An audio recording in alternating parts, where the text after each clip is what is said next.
It's not whether it's technically perfect or anything like that at all, really. It's more whether it's compelling. That's a great word.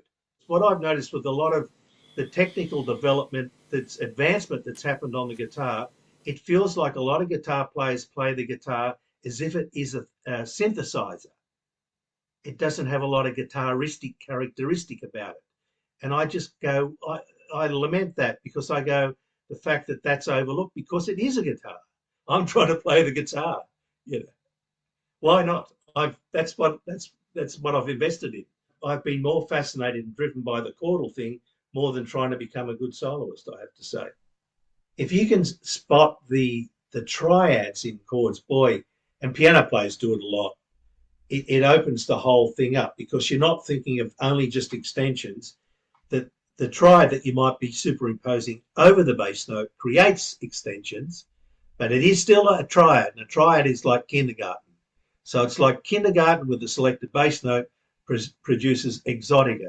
So it's sort of like decluttering your mind about it a lot, and it teaches your ear more quickly to hear the chord.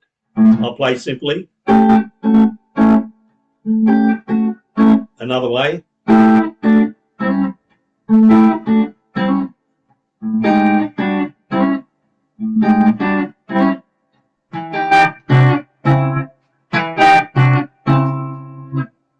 That's one of my personal ones where I go, that's very pianistic to me. Once somebody starts playing like that, you can just always play straight blues over it. You can always do that. There's no problemo with that whatsoever. Anyway, Johnny Smith was a great technician with a beautiful touch, and he played on one of his albums, which you can still find it somewhere. He played a version of the Beatles tune Yesterday, and he played it in the key of D. And there was one chord, I think it might have been the end chord, where he just finished it with a D major 7 type chord. I spent a day and a half trying to figure that chord out, lifting the needle up and placing it down on the vinyl, putting it down, and then trying to hear the notes and find the notes. And I don't know whether I got it, but this is as close as I got. So here's a regular D major 7 chord. Or here's another one, just a stock standard, you know. Or here's the one Johnny Smith played.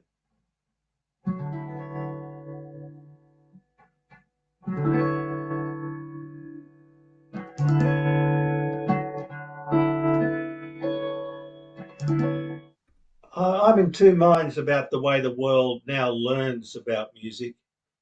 I think a slow motion way of learning over time is a nice, heartfelt way to learn it. YouTube and any of the tablature things, all of those things are, it's trying to learn how to play with your eyes. And what we need to do is learn to play with our ears, and then train our hands to behave themselves. It's the ear.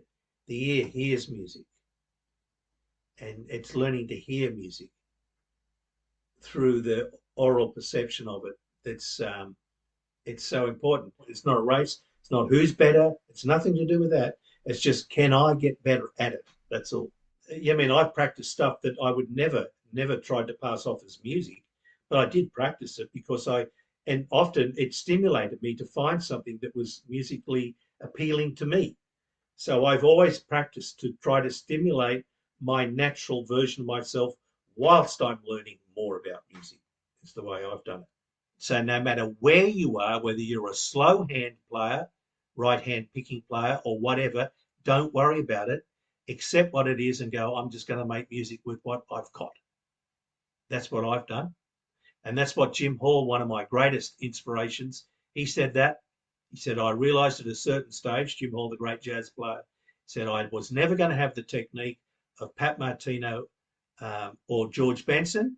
So he said, I actually let go of it and went, right, what do I have? What am I going to do? And Jim Hall became one of the greatest influences on modern guitar jazz playing that ever lived. So there you go.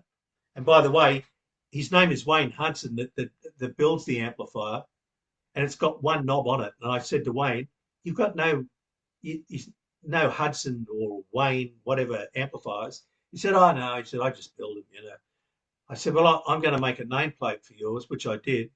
And I said, "I've named it." He said, "What are you going to call it?" And I said, "I'm calling it the what did I call it? Hudson Two Knobs."